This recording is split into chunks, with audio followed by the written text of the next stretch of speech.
Hello friends, NVS lab attendant examination 2024 की preparation कर रहे सभी अभ्यर्थियों का हार्दिक स्वागत है। प्यारे साथियों, जैसा कि आप सभी को पता है, सब्जेक्ट स्पेसिफिक नॉलेज यानी कि अपना साइंस, इस साइंस में हमने कल एक टॉपिक शुरू किया था जिसका नाम है ग्लैंड्स यानी ग्रंथियाँ। और उसी ग्रंथियों में हमने एक ग्रंथि पीयूष ग्रंथि और उससे निकलने वाले हार्मोन्स को कवर किया था। बिल्कुल ट्रिक के साथ है और बहुत ही अच्छे तरीके से वो वीडियो जो है बनाया गया है, टॉपिक समझाया गया है। तो अभी तक वो वीडियो आपने नहीं देखा तो आप देख सकते हैं। आज का अपना वीडियो जो रहेगा वो रहेगा ग्रंथियों के ऊपर ही है। उनसे आगे आज हम पढ़ेंगे, जैसे मान लो जो अंतःस्रावी ग्रंथियां हैं उनमें एक ग्रंथि आती है आपकी पीनियल ग्रंथि। तो आज का वीडियो हमारा रहेगा पीनियल ग्रंथि, और यदि थोड़ा सा टाइम और रहता है अपने पास तो एक दो ग्रंथि और भी अपन देख लेंगे। तो सबसे पहले पीनियल ग्रंथि की बात करते हैं।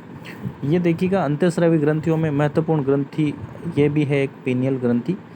तो इसका देखो, सबसे पहले आप अन्य नाम देखते हैं। इस पीनियल ग्रंथि को और किस किस नाम से अपन जान सकते हैं और इसके अन्य नाम कौन कौन से हैं। तो इससे देखो जैविक घड़ी कहा जाता है। एक तो क्या कहा जाता है, जैविक घड़ी, यानी कि ये क्या करती है, जो जैविक क्रियाएं हैं उनका जो है नियमन करती है, ठीक है ना। तो जैविक जो दैनिक क्रियाएं होती है उनका नियमन करती है, इसलिए इसको जैविक घड़ी कहा जाता है। और इसका दूसरा नाम और भी है तीसरी आँख। इसे और क्या कहा जाता है, तीसरी आँख, ठीक है ना। तीसरी आँख क्यों कहते हैं, क्योंकि ये जो है मतलब जहाँ पर अपना ललाट होता है, जहाँ पर महिलाएं बिंदी जो जहाँ पर लगाती है वहाँ पर ये इसकी स्थिति होती है, इसलिए इसे तीसरी आँख भी कहा जाता है। और इसके अलावा एक अन्य नाम इसका और भी है, मस्तिष्क की रेती। मस्तिष्क की रेती यानी सैंड ऑफ ब्रेन भी इसे कहा जाता है। मस्तिष्क की रेती, ये रहा आपका मस्तिष्क की रेती, ये भी इसको कहा जाता है, रेती। मस्तिष्क की रेती भी इसी का नाम है, ठीक है। और ये जो है इसमें क्या कहते हैं, मतलब इसका जो आकार जो होता है ना वो रेत के दाने जैसा होता है, इसलिए इसको मस्तिष्क की रेती भी कहा जाता है। तो ये रहे इसके उपनाम से लेकर के बात हो गई। अब देखते हैं कि ये पीनियल ग्रंथि है वो क्या क्या चीज़ें हमारे शरीर में निर्धारित करती है और कौन कौन सी चीज़ों पर इसका कंट्रोल होता है। तो एक नया पेज लेते हैं, ये रहा नया पेज। तो इसमें देखो पीनियल ग्रंथि जो है हमारा मूड कैसा रहेगा, ठीक है। मूड, हमारी जो नींद है, ठीक है, मूड और नींद का ये नियंत्रण करती है। और इनके साथ साथ हमारे जो त्वचा का रंग है इसका भी ये निर्धारण करती है, ठीक है। ये ग्रंथि क्या करती है, एक सीरोटोनिन नाम का जो रसायन होता है ना उसको स्रावित करती है। कौन सा, सीरोटोनिन नाम का एक रसायन जो होता है उसको स्रावित करती है। जिससे क्या होता है, ये जो सेरोटोनिन जो है ये किसका निर्धारण करता है, हमारी नींद का निर्धारण करता है। सेरोटोनिन हमारी नींद का निर्धारण करता है, ठीक है। मतलब जिस व्यक्ति जो अगर कोई व्यक्ति अगर गहरी नींद में है ना, तो इसका मतलब क्या है कि जो सेरोटोनिन जो है इसका मान जो है उच्चतम मान है, ठीक है ना। गहरी नींद में सेरोटोनिन का जो मान होता है वो सबसे अपर लेवल पे होता है। तो इसका मतलब हुआ कि सेरोटोनिन जो है वो नींद का निर्धारण करता है। दूसरी चीज़ और क्या आती है कि इस पीनियल ग्रंथि के द्वारा ही एक पदार्थ और स्रावित किया जाता है, एक जिसका नाम है मेलेटोनिन, ठीक है ना। मेलेटोनिन।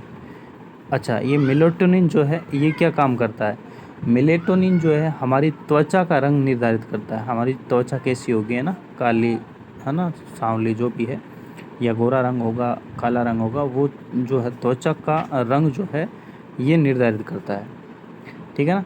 अब इसमें एक पदार्थ और होता है, जैसे मान लो मिलेनिन जो है ना, मिलेनिन, इसका जो स्रावण होगा ना ये त्वचा का रंग, मतलब इसका जैसे अधिक मात्रा में अगर मिलेनिन स्रावित होगा ना तो हमारी त्वचा का रंग जो है वो गहरा हो जाता है। तो ये स्पिनियल ग्रंथि से संबंधित फैक्ट्स हैं। अब देखो इसमें एक फैक्ट और अपन देख सकते हैं कि ये जो जो निम्न वर्ग के जीव होते हैं, जैसे मान लो चूहे होते हैं, या इसके अलावा भी निम्न वर्ग के जो जीव होते हैं ना, इन चूहों वगैरह में क्या करता है, पीनियल ग्रंथि के क्या कार्य करती है, ये प्रजनन का कार्य करती है, ठीक है ना। प्रजनन के कार्य में ये सहायता करती है या प्रजनन का जो है कार्य करती है, ठीक है ना। जो निम्न श्रेणी के जीव होते हैं उनमें प्रजनन का कार्य भी पीनियल ग्रंथि के द्वारा ही होता है, ठीक है। तो ये थी हमारी पीनियल ग्रंथि। अब इसके बाद हम पढ़ते हैं थायराइड ग्रंथि के बारे में, थोड़ी सी जानकारी लेते हैं। ये महत्वपूर्ण ग्रंथियों में से सबसे महत्वपूर्ण ग्रंथि ये थायराइड भी हो जाती है। इससे भी एग्ज़ाम में कई बार सवाल देखने को मिलते हैं। तो ये थायराइड ग्रंथि क्या होती है और इसके द्वारा कौन कौन से हार्मोन जो है रिलीज़ होते हैं, इनसे संबंधित जानकारी लेते हैं। तो प्यारे साथियों, इससे पहले आप चैनल को सब्सक्राइब जरूर करें और एनवीएस लैब अटेंडेंट की जो भी इन्फॉर्मेशन है और जो भी कोर्स है उससे संबंधित चीज़ें, नवीनतम चीज़ें जानने के लिए चैनल को सब्सक्राइब जरूर करें। वीडियो को लाइक करें और कमेंट करके बताएं किस प्रकार के वीडियो चाहिए और ये वीडियोज़ को ज़्यादा से ज़्यादा संख्या में शेयर करें। अब आइए हम थायराइड ग्रंथि को समझते हैं। देखो, ये हमारी थायराइड ग्रंथि, तो ये क्या है, कहाँ होती है, सबसे पहले इसकी स्थिति जानते हैं। तो ये हमारी जो श्वास नलियाँ होती हैं ना, उनके मध्य ये पाई जाती है। ठीक है, श्वास नलियों के मध्य ये पाई जाती है। जो हमारी श्वास नली है, श्वास नली, इसके मध्य ये पाई जाती है। और इसका आकार अगर देखा जाए तो ये तितली के समान होती है, इसलिए इसको बटरफ्लाई भी कह सकते हैं। बटरफ्लाई जो है ये इस थायराइड का ही अन्य नाम है। ठीक है, बटरफ्लाई ग्रंथि के नाम से जाने जाने वाली ग्रंथि कौन सी है, तो वो थायराइड ग्रंथि हो जाएगी। नेक्स्ट हम बात करते हैं इसकी महत्वपूर्ण बात। देखो, हमने एक पढ़ा था शरीर की सबसे छोटी अंतःस्रावी ग्रंथि कौन सी थी, पीयूष थी। लेकिन थायराइड ग्रंथि के बारे में जब बात करें तो ये शरीर की सबसे बड़ी अंतःस्रावी ग्रंथि हो जाती है। सबसे बड़ी अंतःस्रावी ग्रंथि कौन सी है, तो आपकी थायराइड हो जाती है। थायराइड जो है आपके शरीर की सबसे बड़ी अंतःस्रावी ग्रंथि है। इसका अगर वेट यानी भार यदि देखा जाए तो इसका भार कितना होता है, लगभग ये 25 से 30 ग्राम की होती है। 25 से लेकर के 30 ग्राम ये इसका भार होता है। और महिलाओं में जो है इसका आकार जो है पुरुषों की तुलना में बड़ा होता है। ठीक है, महिलाओं में इसका आकार जो है पुरुषों की तुलना में बड़ा होता है। किसका, थायराइड ग्रंथि का। अब देखो, इससे निकलने वाले हार्मोन्स कौन कौन से हैं, थायराइड ग्रंथि से कौन कौन से हार्मोन निकलते हैं। तो इसमें देखो, एक सबसे पहला हार्मोन, इम्पोर्टेंट हार्मोन थायरोक्सिन होता है। कौन सा होता है, थायरोक्सिन हार्मोन जो है वो आपका थायराइड ग्रंथि से रिलीज होता है, थायरोक्सिन हार्मोन। अब ये थायरोक्सिन हार्मोन क्या करता है, ये दो कार्य करता है। एक तो बीएमआर को घटाता है, बीएमआर। तो सर ये बीएमआर क्या है, बेसिक मेटाबॉलिक रेट। तो बेसिक मेटाबॉलिक रेट क्या होती है कि जब हम कोई कार्य करके फिर विश्राम करते हैं, ठीक है ना, बैठते हैं आराम से कोई कार्य करके, तो जैसे मान लो थक गए और बैठ रहे हैं हम, तो बैठने के बाद हमारे जो शरीर में जो ऊर्जा का निर्माण होता है ना, थोड़ी देर बैठने के बाद, तो ऊर्जा निर्माण की जो दर होती है उसको अपन क्या कहते हैं, बीएमआर, यानी कि बेसिक मेटाबॉलिक रेट, जिसको हिंदी में अगर कहें तो आधारीय उपापचय दर कह सकते हैं। ठीक है ना। तो ये है आपका थायरोक्सिन हार्मोन। जो अब देखो, थायरोक्सिन हार्मोन जो है इसके द्वारा क्या क्या चीज़ें होती है, क्या काम करता है। तो बीएमआर जो है ये इसका नियंत्रण करता है, रेगुलेशन करता है। और एक जो अपने मेंढक वगैरह जो होते हैं, मेंढक का लार्वा जो होता है ना, मेंढक का लार्वा जो है उसका जो कायांतरण होता है, यानी कायांतरण का मतलब मेंढक का जो लार्वा है वो वयस्क में कब बदलता है, इस थायरोक्सिन हार्मोन के कारण ही बदलता है। जो पानी के अंदर अगर थायरोक्सिन हार्मोन होगा ना, तभी मेंढक का लार्वा कायांतरण की जो प्रोसेस होती है उसके द्वारा वयस्क मेंढक में रूपांतरित होता है। तो मेंढक का जो लार्वा होता है उसको कायांतरण के लिए जिम्मेदार हार्मोन कौन सा है, तो थायरोक्सिन हार्मोन है। फिर यह थायरोक्सिन जो है हृदय दर को भी बढ़ाता है। और इसका जो क्या कहते हैं, सबसे महत्वपूर्ण चीज़ ये है कि अगर ये आयोडीन से संबंधित होता है, और आयोडीन की जब कमी हो जाती है तो आपको एक रोग हो जाता है घेंगा। ठीक है ना, घोंगा रोग होता है, घोंगा, जिसको हम गोइटर कह सकते हैं, घोंगा कह सकते हो, या गोइटर भी अपन कह सकते हैं, घोंगा, गोइटर, या गलगंट रोग। ये काफ़ी पॉपुलर रोग है, एग्ज़ाम में आने की संभावना यहाँ पे ज़्यादा रहती है। तो अब देखो, थायरोक्सिन की जब कमी हो जाती है, आयोडीन की कमी से तो गलगंट, घोंगा या गोइटर रोग हो जाता है। लेकिन जब थायरोक्सिन की कमी होती है, तो थायरोक्सिन की कमी क्या करती है, ये बच्चों में तो एक रोग करती है जिससे कहते हैं क्रेटिनिज्म कहते हैं। ठीक है, बच्चों में अगर इसकी कमी होती है तो उसको क्रेटिनिज्म कहते हैं। और इस क्रेटिनिज्म का मतलब होता है बच्चा है वो जड़ मानव रह जाएगा, यानी उसका मानसिक विकास नहीं होगा, जड़ बुद्धि या जड़ मानव हो जाएगा। और वयस्क में अगर इसकी कमी हो जाती है तो वयस्क में इसको पल्लूमर रोग हो जाता है। क्या हो जाता है? पल्लूमर रोग। ये रोग याद ना भी रहे तो कोई दिक्कत नहीं, क्रेटिनिज्म आप याद रख सकते हैं, जड़ मानवता बच्चों में होता है। नेक्स्ट हम इसका देखें तो एक पॉइंट, ठीक है, इम्पोर्टेंट पॉइंट इसका ये हो जाता है एक पॉइंट और कि हाशीमोटो एक रोग होता है। क्या होता है? हाशीमोटो रोग ये क्या है? तो देखो, इस थायराइड ग्रंथि का जो उपचार है, उपचार करने के लिए जो औषधि दी जाती है ना, उसके खिलाफ शरीर जो है वो एंटीबॉडी का निर्माण कर लेता है। मतलब थायराइड ग्रंथि के उपचार में जो दवाइयाँ दी जाती है उनके खिलाफ शरीर एंटीबॉडी का निर्माण कर लेता है, जिससे क्या होता है, ये जो थायराइड ग्रंथि है वो नष्ट हो जाती है। और जब थायराइड ग्रंथि नष्ट हो जाएगी ना, तो इस रोग को क्या कहते हैं? हाशीमोटो रोग कहते हैं। ठीक है, तो ये एक इम्पोर्टेंट फैक्ट है जो अलग से हैं। अब देखो, जो थायराइड ग्रंथि है इसका एक अन्य नाम भी होता है, जो एग्ज़ाम में इस सीधे तरीके से ऐसे आउटू नाम से भी इसको पूछ लिया जाता है। तो आउटू ग्रंथि भी थायराइड ग्रंथि को ही कहा जाता है। तो ये पॉइंट भी आप याद रख सकते हैं। इसके अलावा जो अपनी आउटू ग्रंथि है, इससे एक हार्मोन कैल्सिटोनिन नाम का एक हार्मोन और भी स्रावित होता है। तो ये एक अपन ने 2 ग्रंथियां जो है अभी और पढ़ ली है। अब नेक्स्ट ग्रंथि हम थाइमस ग्रंथि या पैराथायराइड पहले पढ़ लेते हैं। एक होती है पैराथायराइड ग्रंथि। क्या होती है? पैराथायराइड। अब इसका सिर्फ आप हार्मोन ही याद कर लें, पैराथायरॉइड ग्रंथि। तो ये पैराथायरॉइड ग्रंथि है, ये पैराथ हार्मोन को रिलीज करती है। कौन सा हार्मोन? पैराथ हार्मोन जो है रिलीज करती है। ठीक है, इसका इतना ही करो या पॉइंट है, आप याद रख सकते हैं। बाकी नेक्स्ट है आपका थाइमस ग्रंथि, एक और आप याद रख सकते हो। थाइमस ग्रंथि में क्या होता है कि थाइमस ग्रंथि की सबसे मुख्य बात यह है कि ये बाल्य जो अवस्था होती है, यानी जो बचपन होता है, बाल्यकाल में अत्यधिक सक्रिय होती है।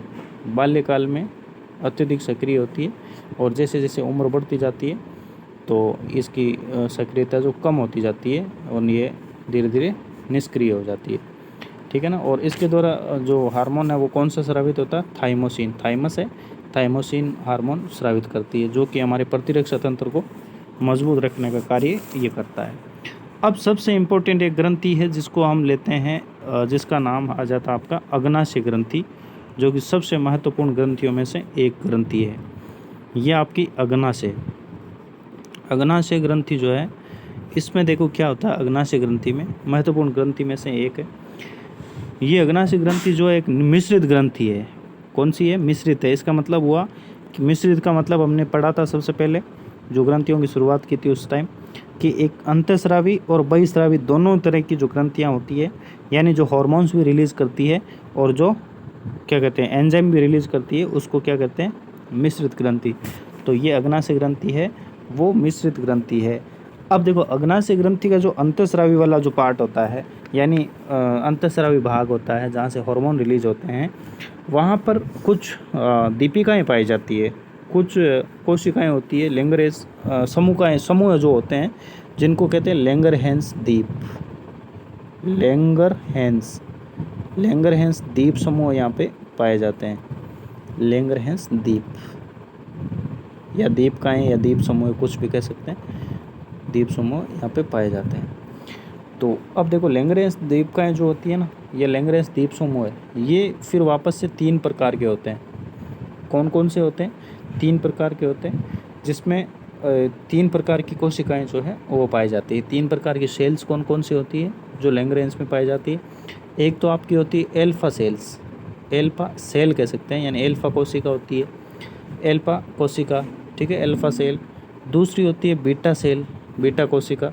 और तीसरी आपकी होती है डेल्टा कोशिका, है ना। एल्फा, बीटा और डेल्टा। एल्फा, बीटा और डेल्टा जो है, ये 3 प्रकार की कोशिकाएं हैं जो कहाँ पाई जाती है? आपके अग्नाशय ग्रंथि की लैंगरहेंस जो द्वीप समूह होते हैं वहाँ पे एल्फा, बीटा और डेल्टा नाम की कोशिकाएं पाई जाती है। तो अब एल्फा जो होती है, एल्फा कोशिकाएं, इसके द्वारा कौन सा हार्मोन रिलीज होता है? एल्फा के द्वारा आपका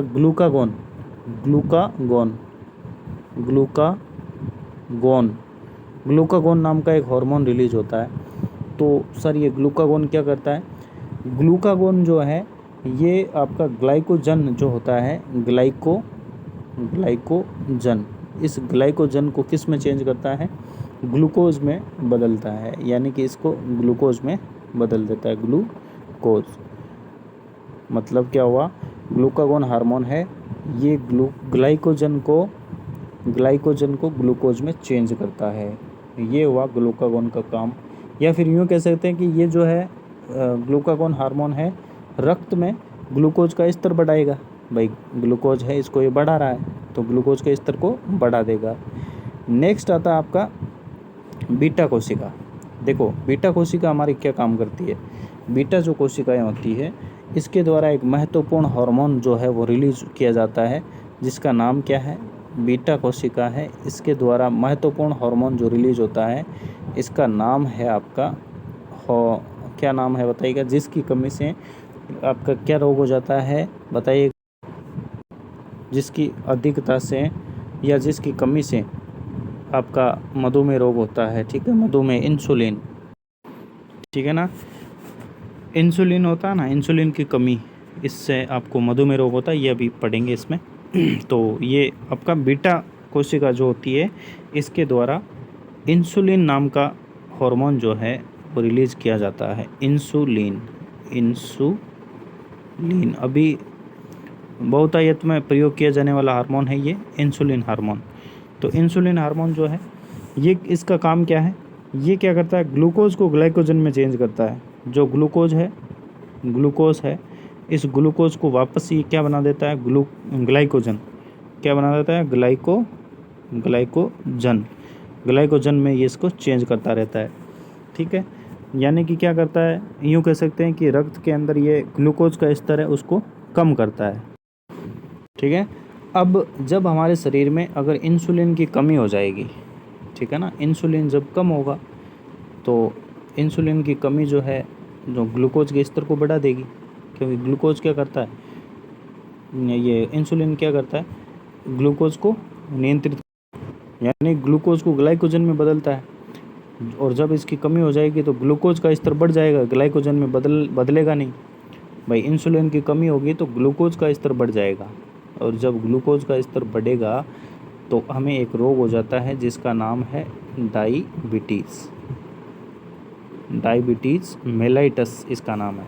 एक हमने रोग पढ़ा था डायबिटीज़ इंसिपिडस, जो कि आपका कमेंट करें, आप बताएं मुझे कि कौन से हार्मोन की कमी से होता है और वो हार्मोन्स कहाँ से रिलीज होता है। डायबिटीज़ मेलाइटस ये रोग होता है, जिसको हम मधुमेह रोग कहते हैं, या जिसे हम क्या कहते हैं? शुगर के नाम से भी जानते हैं, शुगर रोग हो जाता है। ठीक है ना। और जब ऐसी अवस्था होगी, यानी क्या, ग्लूकोज का स्तर बढ़ जाता है, ठीक है, ग्लूकोज का स्तर बढ़ जाता है, तो इस अवस्था को, बढ़ी हुई अवस्था को अपन हाइपर कह सकते हैं, हाइपर। और ग्लूकोज को अपन ग्लाइसीमिया कह सकते हैं, ग्लाइसीमिया।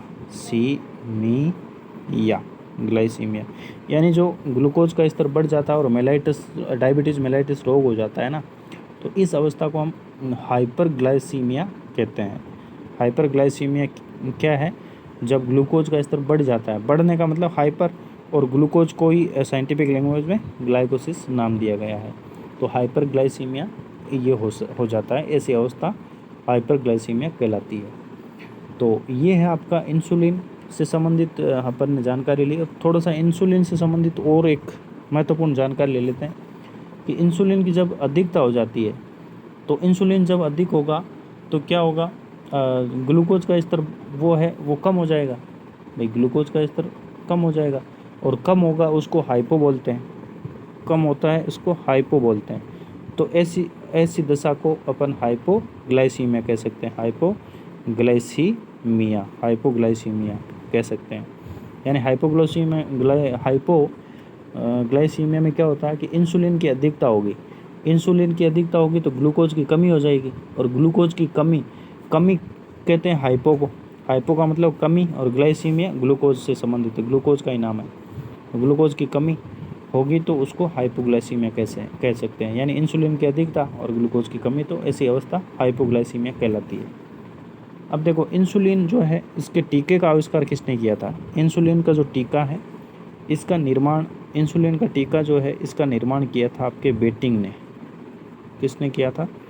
बेटिंग और आपका बेस्ट। बेटिंग और बेस्ट नाम के दो विद्वान थे। इन्होंने इसके टीके का आविष्कार किया था। इंसुलिन की खोज भी की थी और इसका टीके की भी इन्होंने क्या की थी? निर्माण किया था। टीके का निर्माण किया था। बेटिंग और बेस्ट ने इनके टीके का निर्माण किया।